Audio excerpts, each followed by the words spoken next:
மாவட்டம் தொட்டியம் மதுரை காளியம்மன் கோவில் திருவிழாவை முன்னிட்டு பக்தர்கள் பூத்தட்டு எடுத்து ஊர்வலம் நடைபெற்றது.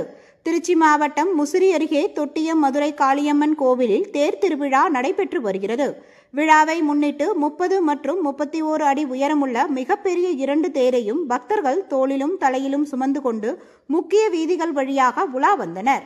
பெரிய தேரில் ஓலைப்பிடாரி அம்மன், சின்ன தேரில் மதுரை காளியம்மன் பக்தர்களுக்கு காட்சியளித்தனர். இந்நிலையில் மேல கார்த்திகைப்பட்டி, கீழ கார்த்திகைப்பட்டி ஆகிய பகுதியில் இருந்து பக்தர்கள் திரளானோர் மேலதாளம் முழங்க ஆடல் பாடலுடன் பூத்தட்டு மாலைகள் ஊர்வலமாக எடுத்து வந்து திருத்தேருக்கு சாற்றினர்.